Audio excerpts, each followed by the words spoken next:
Mossad ने फिर कर दिया बड़ा खेल।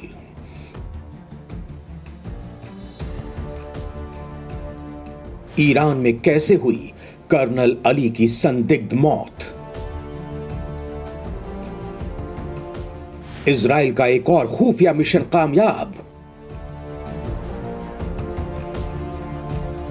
मोसाद के निशाने पर रिवॉल्यूशनरी गार्ड फोर्स।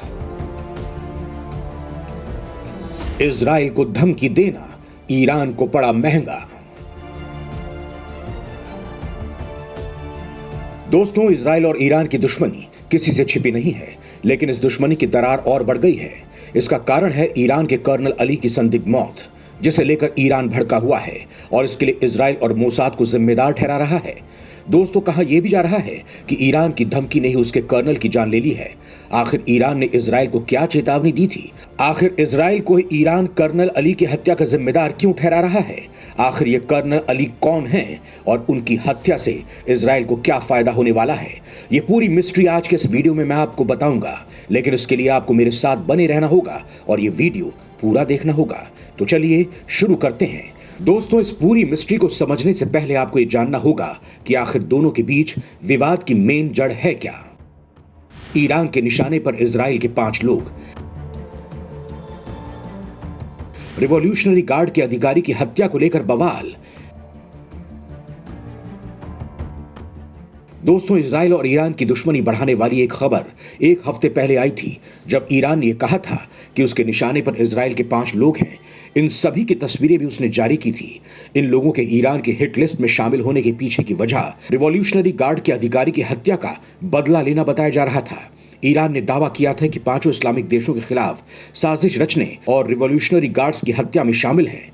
जिन 5 लोगों की तस्वीर ईरान ने जारी की थी, उनमें इजराइल के डिफेंस फोर्स के पूर्व प्रमुख ओमासा माल्का, साइबर सिक्योरिटी विशेषज्ञ आमिर लेवेंतल, IDF 8200 इंटेलिजेंस यूनिट के पूर्व वरिष्ठ अधिकारी गल गैनोथ, पूर्व टेक एग्जीक्यूटिव नबल एरिली और साइबर विशेषज्ञ अमित मेल्तजर शामिल हैं। इनके तस्वीरों के साथ वांटेड लिखा गया है। ईरान के अधिकारी इन्हें रिवॉल्यूशनरी गार्ड के अधिकारियों का दोषी मानते हैं। दरअसल 2 हफ्ते पहले एक रिपोर्ट आई थी, जिसके मुताबिक इजरायली अधिकारियों ने कथित तौर पर वॉशिंगटन से कहा था कि ईरानी अधिकारी को गोली मारने का काम इजरायली इंटेलिजेंस की तरफ से किया गया है। हालांकि बाद में इजराइल ने इससे इनकार कर दिया था और ऐसे किसी बयान को पूरी तरह गलत बताया था। दोस्तों, दरअसल जिस रेवोल्यूशनरी गार्ड की बात ईरान कर रहा है, अमेरिका उसे आतंकी संगठन घोषित कर चुका है, जिसके बाद से ही ये इजराइल के निशाने पर है। ईरान के एक वैज्ञानिक और वरिष्ठ सैन्य अधिकारी की रहस्यमय परिस्थितियों में मौत को भी इसी से जोड़ा जा रहा है, क्योंकि वो भी इसी संगठन के सदस्य थे। अपने सैन्य वैज्ञानिकों की मौत के बाद ईरान का गुस्सा 7वें आसमान पर है और इजराइल से बदला लेने की बात कह रहा है। लेकिन जिस संगठन से बदला लेने की बात कह रहे हैं, उससे पार पाना ईरान के बूते की बात नहीं है। मैं ऐसा क्यों कह रहा हूं, वो भी आपको बता देता हूं। आतंकियों की किलिंग मशीन है मोसाद। बड़े बड़े ऑपरेशन को देता है अंजाम। मोसाद एक ऐसा नाम जिसे सुनते ही बड़े बड़े आतंकी सूरमा थर्रा जाते हैं। दुनिया के नक्शे पर एक छोटे से देश की खुफिया एजेंसी, जिसके नाम से आतंकी संगठन ही नहीं, उनके आका और हुक्मरान भी खौफ खाते हैं, उस संगठन का नाम मोसाद है। इनके गुप्तचरों की पहुंच पूरी दुनिया में होती है। वैसे दुनिया में अमेरिका, ब्रिटेन, भारत और रूस से लेकर चीन तक कई देशों में कई खुफिया एजेंसियां हैं जो बेहद शक्तिशाली और ताकतवर मानी जाती हैं। लेकिन इसमें मोसाद का नाम बड़ी इज्जत के साथ लिया जाता है, क्योंकि ये एजेंसी अपने मुल्क के दुश्मनों के खिलाफ एक किलिंग मशीन की तरह काम करती है। आइए जानते हैं कि मोसाद का किस मुल्क से है नाता और ये कैसे करती है काम, और अब तक इसने कौन कौन से घातक मिशन को अंजाम दिया है। दोस्तों, मोसाद इजराइल की खुफिया एजेंसी है। वैश्विक स्तर पर मोसाद को गुप्त ऑपरेशंस को अंजाम देने में दुनिया की टॉप खुफिया एजेंसी माना जाता है। मोसाद अपने दुश्मनों को उनके ही देश में घुसकर चुन चुन कर मारने के लिए जानी जाती है।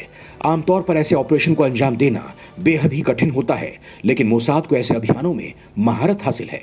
मोसाद अपना निशाना कभी नहीं चूकती है, क्योंकि अपना मिशन पूरा करने से पहले मोसाद के एजेंट अपने टारगेट को लेकर पूरी रिसर्च करते हैं। साथ ही मिशन को अंजाम देने के बाद की परिस्थितियों से निपटने का भी पूरा इंतजाम पहले से करके रखते हैं। दोस्तों, इजराइल के 3 बड़े खुफिया संगठन अमन, शिन बेट और मोसाद हैं। इनमें इनमें से एक मोसाद की भी 2 काउंटर टेररिज्म यूनिट हैं। पहली यूनिट है मेट साडा, जो दुश्मन पर हमला करती है, जबकि दूसरी केडोन है। इसका नाम गुप्त ही रखा गया है, लेकिन मोटे तौर पर यह आतंकियों के खिलाफ कार्रवाई करती है। मेट साडा की भी अपनी अलग यूनिट्स हैं। दोस्तों, इतनी बड़ी और काबिल एजेंसी की स्थापना कब की गई थी, वो भी आपको बता देता हूं। इजराइल में 13 दिसंबर 1949 के दौरान वहां के तत्कालीन प्रधानमंत्री डेविड बेन गुरियन की पहल पर सेना के खुफिया विभाग, आंतरिक सुरक्षा सेवा और विदेश विभाग के साथ तालमेल और आपसी सहयोग को बढ़ाने के लिए मोसाद की स्थापना की गई थी। इजराइल सरकार ने मोसाद का गठन आतंकवाद से लड़ने के लिए किया था। बाद में 1951 में मोसाद को इजराइल के प्रधानमंत्री कार्यालय के अधीन कर दिया गया। इसकी रिपोर्टिंग भी प्रधानमंत्री को ही होती है। रियूवेन शिलोआ को मोसाद का पहला डायरेक्टर बनाया गया था। शिलोआ 1952 में रिटायर हुए थे। इसके बाद इसकी कमान इस सर हरल के पास आ गई थी। हरल ने अपने 11 साल की कार्यावधि में इसे खूंखार और आतंकियों की किलिंग मशीन के रूप में तब्दील कर दिया।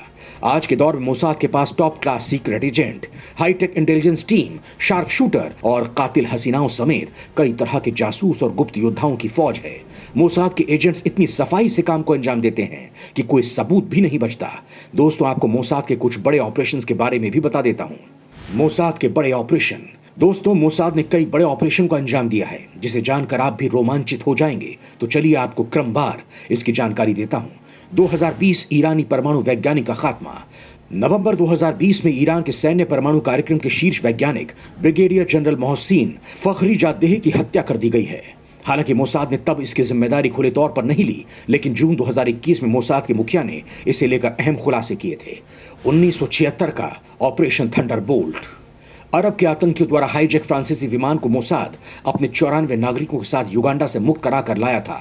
यह ऑपरेशन काफी चर्चित रहा था। 1972 रैथ ऑफ गॉड। 1972 में म्यूनिक ओलंपिक के लिए एकत्र इजरायली ओलंपिक टीम के 11 खिलाड़ियों को बंधक बनाकर हत्या का बदला फलस्तीनी आतंकवादियों से लिया। यह ऑपरेशन करीब 20 सालों तक चला और मोसाद ने सभी आतंकियों से चुन चुन कर बदला लिया। रूसी मिग 21 को इजराइल लाना।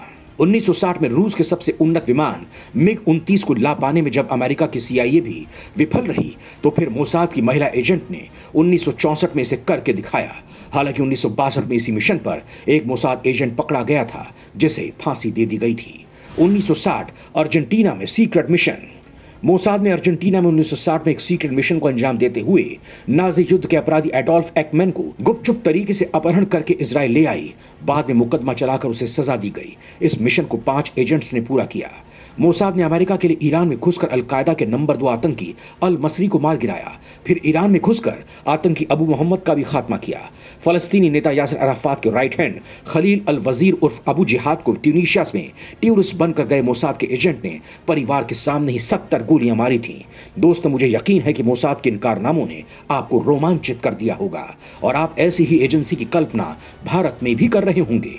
दोस्तों, मोसाद और उसके खुफिया मिशन को जानने के बाद आप ये जानना चाह रहे होंगे कि क्या ईरान में जिस कर्नल अली की संदिग्ध परिस्थितियों में मौत हुई है, उसे भी मोसाद ने मारा है या फिर उसके साथ कोई अनहोनी हो गई थी।